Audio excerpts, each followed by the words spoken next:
এখানে একসাথে হয়েছি, সম্মিলিত হয়েছি। একটু আগে আমরা কেন এখানে উপস্থিত হলাম বিস্তারিত আলোচনা এখানে হয়েছে, আমার পূর্ববর্তী বক্তারা বলেছেন। আজকে এখানে যে চিন্ময় সেবা ট্রাস্ট ত্রিপুরা,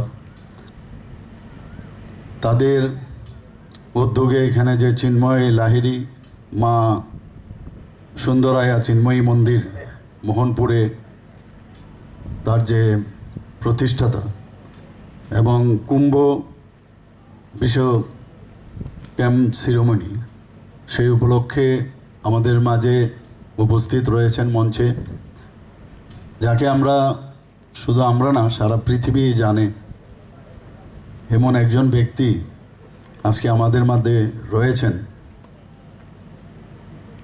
আমাদের সবার পূজনীয় শ্রী মোহন ভগতজি, সরসংচালক রাষ্ট্রীয় স্বয়ংসেবক সংঘ। আমি সমস্ত ত্রিপুরাবাসীর পক্ষ থেকে ওনাকে স্বাগত জানাচ্ছি। এরকম একটা আমরা ভাবতে পারি না যে যা শুনলাম যে দুদিনের উনি সময় দিয়েছেন।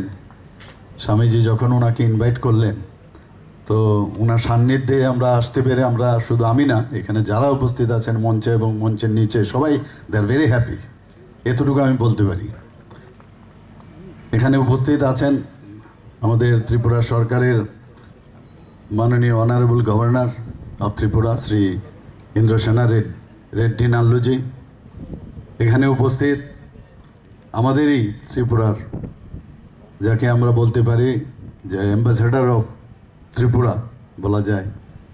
একটু আগে বলা হয়েছিল যে এখানে তেলেঙ্গানার রাষ্ট্রপতিজি আর তেলেঙ্গানার রাজ্যপাল এখানে এসছেন, আর আমাদের এখান থেকে তেলেঙ্গানাতে রাজ্যপাল গেছেন, এখন তো মহারাষ্ট্রে চলে গেছেন। আমাদের সবারই প্রিয় আদরণীয় শ্রী জিষ্ণুদেব বর্মা মহোদয়, অনারেবল গভর্নর মহারাষ্ট্র। এখানে অনারেবল মিনিস্টার পাওয়ার অন্যান্য দপ্তরের মাননীয় মন্ত্রী শ্রী রতনলাল নাথ মহোদয়। উপস্থিত রয়েছেন শ্রী CR রাঘবেন্দ্র, পদ্মশ্রী অ্যাওয়ার্ডি।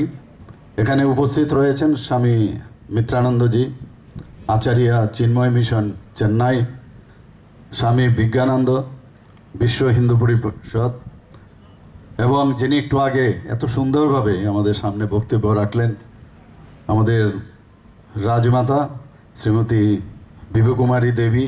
এবং উনি একটু আগে বলছিলেন ঘরে যে আমি পলিটিশিয়ান না, কিন্তু উনি এক্স মিনিস্টারও ছিলেন ত্রিপুরা সরকারের। আমাদের মাঝে উপস্থিত আছেন অফ দ্য ডায়াস ডিগনিটারিজ, বিশিষ্ট ডিগনিটারিজ এবং delegates from across the India, trustee members এবং মাই ডিয়ার মিডিয়া ফ্রেন্ডস। এখানে উপস্থিত আছেন শ্রী অমিত রক্ষিত, প্রেসিডেন্ট চিন্ময় মিশন, শ্রী কেশবলাল রায়, জেনারেল সেক্রেটারি চিন্ময় মিশন ত্রিপুরা, এবং অন্যান্য যারা বিশিষ্ট ব্যক্তিরা আমার সামনে এখানে উপস্থিত আছেন। সবাইকে এইরকম একটা অনুষ্ঠানে এত সকালবেলা ঘুম থেকে উঠে আসা ইজ ভেরি ডিফিকাল্ট, কিন্তু আমি দেখলাম এত সকালে উঠার পর কত কাজ, মনে হয় সময়ই যাচ্ছে না। কাজে সকালে উঠাটা খুব প্রয়োজন। আর এইরকম মহান ব্যক্তিদের পাশে থাকলে, সাথে থাকলে আমাদের অনেক কিছু শেখার আছে। এগুলোই আছে আমাদের আসলে জীবন দর্শন। আমরা ভুলে যাই এগুলো। আমরা ঘুম থেকে উঠি 8টা-9টার আগে, কম না। তো আজকে সকালে উঠার পর আমি দেখছি ঘড়ির কাঁটা অনেকটা শেষই হচ্ছে না, মনে হয় আরও সময় আছে, অফুরন্ত সময় আছে। আজকে আমি চিন্ময় মিশন ত্রিপুরার পক্ষ থেকে এখানে আমাকে যে স্নেহ ভরে আমন্ত্রণ জানানো হয়েছে, আমি তার জন্য আন্তরিকভাবে কৃতজ্ঞতা প্রকাশ করছি। এবং এই শুভ দিনে আমাদের আদি শঙ্করাচার্যজির জয়ন্তীর পবিত্র তিথি, সেটা বলা হয়েছে। আমি একটু বাংলাতে বলছি, ইংলিশে এখানে বলেছেন। এবং মন্দির প্রতিষ্ঠা ও কুম্ভাভিষেকের এই মহৎ যে উদ্যোগ, এটা সত্যিই ত্রিপুরার জন্য তো বটেই, সারা ভারতবর্ষের জন্য, নর্থ ইস্টার্ন জোনের জন্য একটা বিশেষ তাৎপর্য বিষয়। সমস্ত লোক এখন এখানে কিন্তু আসবে, দেখতে আসবে। এবং এটা কিন্তু একটা পূজাস্থল না যে আমি পুজো করতে এলাম, এরকম না। এটা আধ্যাত্মিকতার একটা বিষয় এখানে থাকে, শিক্ষা এবং মানব সেবার আমার মনে হয় একটা উজ্জ্বল একটা কেন্দ্র, একটা সেন্টার অফ এক্সিলেন্স এটা হবে। এবং আমার কাছে যা রিপোর্ট দেওয়া হয়েছে, এর মধ্যে বলা হয়েছে এই মন্দিরটি মা ত্রিপুরা সুন্দরীর উদ্দেশ্যে নিবেদিত। আমরা জানি 51 শক্তিপীঠের এক শক্তিপীঠ হচ্ছে মা ত্রিপুরেশ্বরী। আমরা যেখানে যে মা ত্রিপুরেশ্বরীকে স্মরণ করে তারপরে যে কোনো কাজে আমরা তারপর কিন্তু আমরা বেরোই বা যাই, যেখানে যাই, এবং সেখানে গিয়ে বলিও মা ত্রিপুরা সুন্দরী থেকে আশীর্বাদ নিয়ে আসছে আপনাদের জন্য, আপনারা যে কাজটা করার জন্য আপনারা আজকে আমাকে ডেকেছেন, এইভাবে আমি সব জায়গায় কিন্তু বলি। এবং এরকম একটা ওপেন ফিল্ডে আমার মতে আমি আর কখনো এরকম দেখতে পাই না, বিশেষ করে ত্রিপুরায়। এখানে পদ্ম ফুলের পাপড়ির আকারে এটা তৈরি করা হয়েছে এবং এতে করে পবিত্রতা এবং আমার মনে হয় একটা ঐশ্বর্যের একটা প্রতীক। আমি এখানে আগেও এসেছিলাম যখন এটা ফাউন্ডেশন লে হয়, আমি নিজে এখানে এসেছিলাম, and that was on 27 June 2025। 1 বছরও হয়নি, এর মধ্যে কিন্তু এই মন্দির প্রতিষ্ঠিত হয়ে গেল। সত্যি এটা একটা বিশেষ, এবং এখানে আমরা দেখলাম যাদেরকে এখানে আজকে ফেলিসিটেশন দেওয়া হয়েছে, এই যে সবাই মিলে সবাই যখন একসাথে ইউনাইটেডলি কোনো কাজ করে, যে সময়ের আগেও কিন্তু কাজ সমাপ্ত করা যায়। ওনাদেরকেও আমি কনগ্রেচুলেশন জানাবো। আর আমাদের এরকম একজন মহান ব্যক্তির হাত থেকে আপনারা আজকে ফেলিসিটেশন পেয়েছেন, এটা একটা ভাগ্যেরও বিষয় আমার মনে হয়। আমার কাছে যা রেকর্ড আছে, এই মন্দির কেন্দ্র স্থাপিত হয়েছে প্রায় 15 ফুট উচ্চতার এক বিশাল একখণ্ড, একটাই স্টোন পাথরের মূর্তি, যা ভক্তদের দেখলেই মনে হবে একটা গভীর ভক্তি, একটা আধ্যাত্মিক ফিলিংস এবং শ্রদ্ধার যে অনুভূতি সেটা কিন্তু জাগিয়ে তুলবে। এখানে পূর্ববর্তী বক্তা বলেছেন, আমার বাংলাতেই আমি বলছি, যে 27টি একখণ্ড গ্রানাইট স্তম্ভ এখানে লাগা আছে। প্রতিটি স্তম্ভে খোদাই করা হয়েছে শ্রী আদি শঙ্করাচার্যের রচিত অমর সৌন্দর্য লোহরীর শ্লোকসমূহ।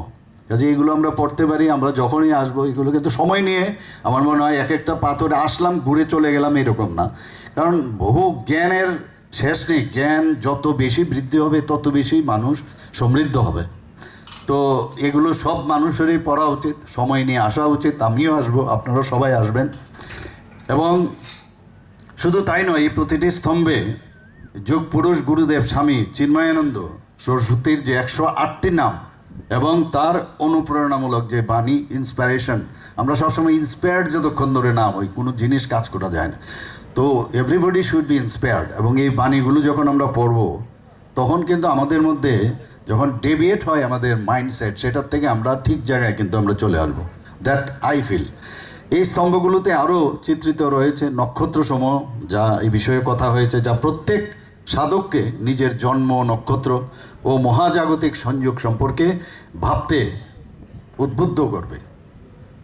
ভক্তদের উৎসাহিত করা হয়, তাদের নিজ নিজ নক্ষত্র অনুযায়ী একটি পবিত্র বৃক্ষরোপণও করা হবে, যা তারা নিজেদের পছন্দের যে কোনো স্থানে রোপণ করতে পারেন।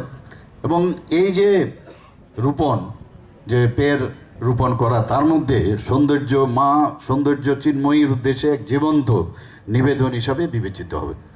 এই মন্দির শুধু পূজার স্থান নয়, আমি একটু আগেও বললাম যে এটি আধ্যাত্মিক চিন্তন, ভক্তি এবং সাংস্কৃতিক একটা অনুপ্রেরণার এক প্রাণবন্ত কেন্দ্র। জ্ঞান, ভক্তি এবং বৈরাগ্যের এক উজ্জ্বল আলোকবর্তিকা হয়ে চিরকাল ভক্তদের মধ্যে প্রদর্শন হবে, এটা আমার বিশ্বাস। ত্রিপুরার এই পবিত্র মাটিতে প্রতিষ্ঠিত এই মন্দির আধ্যাত্মিক আলোর এক দীপশিখা হয়ে ছড়িয়ে পড়ুক, সেটা আমি চাই। ত্রিপুরা তথা সমগ্র দেশের অন্যান্য যারা প্রধান আধ্যাত্মিক কেন্দ্র হিসাবে প্রতিষ্ঠিত হয়েছে, তার মধ্যে এটাও যেন একটা সেইভাবে প্রতিষ্ঠিত হয়, এই কামনাই আমি ঈশ্বরের কাছে করছি। আমরা জানি যে এখানে আমরা যে উদয়পুরের মতো ত্রিপুরের সুন্দরী মন্দির, কসবা কালীবাড়ি, চতুর্দশ দেবতা চণ্ডীবাড়ি, অমরপুরের শান্তিকালী মন্দিরের পাশাপাশি এই নতুন যে মন্দিরটি, এটা আধ্যাত্মিক আরাধনার একটি নিদর্শন হিসাবে আমাদের কাছে আত্মপ্রকাশ করছে। আমাদের রাজ্যে ধর্মীয় পর্যটন, এটা নিয়ে আমরা অনেক কাজ করছি সরকারের তরফ থেকে বিভিন্ন জায়গায়, এবং এর মধ্যে এটাও কিন্তু আজকে কিন্তু একটা এই ধর্মীয় পর্যটনের মধ্যে একটা পালক কিন্তু আজকে আমরা বুঝতে পারলাম। এটা ভারতবর্ষ আধ্যাত্মিক চেতনা ও বিকাশের তীর্থভূমি, আমরা সবাই জানি। এত বড় যারা লিজেন্ড ব্যক্তিরা এখানে বসে আছেন, আমার এসব বেশি বেশি কিছু বললে মনে হবে আমাকে নিজেই মনে হয় যে একটু ঠিকভাবে আমি কমফোর্ট ফিল করছি না, তবু আমার বলতে হবে। এর জন্য বলছি যে ভারতবর্ষ আধ্যাত্মিক চেতনা ও বিকাশের তীর্থভূমি। আমরা সবাই জানি যুগে যুগে আমাদের দেশে এত মহাপুরুষ আমাদের জ্ঞান ও চেতনার বিকাশ ঘটিয়েছেন। ধর্মের গভীরতম সত্যকে তারা নানাভাবে ব্যাখ্যা করেছেন। এই সনাতন যে ঐতিহ্য আমাদের জীবন প্রয়োগ করা অবশ্য। সনাতন ধর্ম ছাড়া আমাদের এখন বাঁচা, ভারতবর্ষে আমাদের কিন্তু পৃথিবীর আর কোনো জায়গা নেই যেখানে এই যে সনাতন ধর্ম, হিন্দু ধর্ম, আমাদের সনাতনী যেসব আমাদের চিন্তা, আমরা কিন্তু এর থেকে সরে গেছিলাম। এখন কিন্তু আবার নতুনভাবে এর মধ্যে একটা আবার নতুনভাবে শেখার নেক্সট যে জেনারেশন তাদের মধ্যে এটাকে দেওয়া এবং তাদেরকে বোঝানো, এটা আমাদের সবার দায়িত্ব হয়েছে। এবং তাতে করে এই ঐতিহ্যকে এই যে আমরা যখন ওই দৌড়ই যে ব্যাটন, নেক্সট ব্যাটন যারা আমাদের নেক্সট জেনারেশন, তাদেরকে আমরা যদি দিয়ে যেতে পারি তাহলে আমাদের যে ভারতবর্ষ একটা শ্রেষ্ঠ দেশ হবে, সেটা আমি নিশ্চিত। দেশ বিদেশের বিভিন্ন প্রান্ত থেকে এখানে পুণ্যার্থীরা আসবেন, তীর্থযাত্রীরা আসবেন। আমি অত্যন্ত আনন্দিত যে চিন্ময়া হরিহরা প্রতিষ্ঠানটি এখানে সম্পূর্ণ বিনামূল্যে শিক্ষার সামাজিক যারা ডিপ্রাইভ গ্রুপ তাদের শিশুদের, আমি যখন এখানে ফাউন্ডেশন লে করার সময় এসেছিলাম, যে শিশুদের ভবিষ্যৎ গড়ে তোলার যে কাজটা উনি করছেন, ওনার সত্যিকারের একজন আমি বলবো ভবিষ্যতের কারিগর। এবং যত শুনি ওনাদের সম্পর্কে আমি ততই মানে অবাক হয়ে যায় যে মানুষ ইচ্ছে করলে কত কিছু করতে পারে। ইতিমধ্যে 100 জন ছাত্রছাত্রী এখানে শিক্ষা লাভ করছে এবং সেবামূলক কাজ আমাদের সমাজকে আরও শক্তিশালী ও মানবিক করে তুলবে। আমি আবার আজকের এই অনুষ্ঠানে উপস্থিত রয়েছেন পরম শ্রদ্ধেয় সরসংঘ চালক রাষ্ট্রীয় স্বয়ংসেবক সংঘের শ্রী মোহন ভাগবতজি মহাশয়, এবং ওনার উপস্থিতিতে এই অনুষ্ঠানের যে গৌরব আর মনে হয় একটা আলাদা একটা মানে এখানে গৌরব বৃদ্ধি হয়েছে। আমি শ্রদ্ধেয় সরসংঘ চালক মহাশয়কে আন্তরিকভাবে আমি স্বাগত জানাচ্ছি, ত্রিপুরাতে অভিনন্দন জানাচ্ছি এবং শুভেচ্ছা জানাচ্ছি।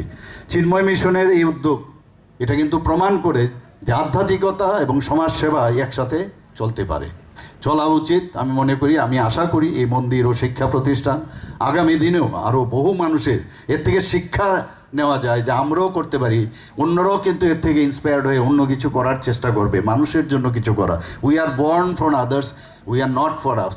এই যে বিষয়টা, এই যে moral science, this very important. আমার কাছে যা খবর আছে বা যা দেওয়া আছে, চিন্ময় মিশন 1953-তে প্রতিষ্ঠিত হয় এবং এইরকম দূরদর্শী সম্পূর্ণ সাধক আমি বলবো এবং আধ্যাত্মিক গুরু স্বামী চিন্ময়ানন্দ মহারাজ এই মিশনে প্রতিষ্ঠা করেন। চিন্ময় মিশন একটি বিশ্বব্যাপী সংগঠন। এখানে আজকে যখন ঘরে বসেছিলাম বিষয়ে আলোচনা হচ্ছিল, বেদান্তের কালজয়ী জ্ঞানের মাধ্যমে ব্যক্তি ও সম্প্রদায়ের অন্তর্নিহিত, যেটা বারবার সবাই বলে, ভিতরে everything we have, everything you are gifted by the God. কাজে এটাকে যে মানে বের করা, বাহ্যিক চেতনার বিকাশের যে প্রতিশ্রুতিবদ্ধ হওয়া, আমাদের ভিতরেই সব কিছু রয়েছে, খালি এটাকে এক্সপ্লোর করা। সেটা এই ধরনের যখন ইনস্টিটিউশনে আমরা আসবো, আমরা সেইভাবে চিন্তা করলে we can explore our self. সারা ভারতবর্ষ এবং বিশ্বের 25টিরও বেশি দেশে চিন্ময় মিশনের 3 শতাধিক কেন্দ্র রয়েছে। চিন্ময় মিশন প্রজন্মের পর প্রজন্ম ধরে মানুষের হৃদয় ও মনকে সৃজনশীল সৃষ্টিতে নিয়োজিত রাখতে, আধ্যাত্মিক যে জ্ঞানকে ব্যবহারিক শুধু জ্ঞান করলো, সেটাকে যে ইমপ্লিমেন্টেশন করা, মানে সমাজের মধ্যে যদি ইমপ্লিমেন্টেশন করা যায়। আমরা অনেক সময় অনেক জায়গায় আমি দেখি অনেক বড় বড় যে আধ্যাত্মিক যে সেন্টার আছে, তো আমি দেখেছি ওখান থেকে প্রোডাক্টস বেরোয়, কিন্তু তারপরে সমাজে কিন্তু তাদেরকে দেখা যায় না।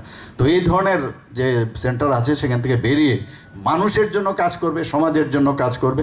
এই মিশনের যে মেইন উদ্দেশ্য, যে যারা সময়ব্যাপী সর্বাধিক সুখ প্রদান করা, মূল্যবোধ, যে সমৃদ্ধ শিক্ষা, স্বাস্থ্য পরিষেবা, যুব সম্প্রদায়ের বিকাশ, সাংস্কৃতিক কর্মকাণ্ডের সাথেও যুক্ত থাকা প্রয়োজন। এখানে আজকে আমি রাজ্য সরকারের পক্ষ থেকে এবং একজন সাধারণ মানুষ হিসাবে আমি বলতে চাই যে এই ধরনের যে মহৎ কাজ ও জনমূলক কাজ আপনারা করছেন, সরকার আপনাদের পাশে থাকবে। আপনাদের এই জমি আমরা দিয়েছি, কিন্তু তাছাড়াও আরও যা যা দরকার লাগবে, যখন আপনাদের মনে হয় যে এটা আমাদের পক্ষে সম্ভব হবে, আপনারা আসবেন। এবং আমি সবসময় খবরও রাখি, এখানে রতনবাবু আছেন, এবং এইভাবে আমরা চাই যে আমাদের ত্রিপুরাতে নতুন কিছু একটা হোক, ত্রিপুরার মানুষ এতে বিশেষ করে উপকৃত হবে। পরিশেষে আমি মহতী অনুষ্ঠানের সার্বিক সফলতা কামনা করছে এবং সকলের মঙ্গল ও শান্তি প্রার্থনা করি। নমস্কার, জয় হিন্দ।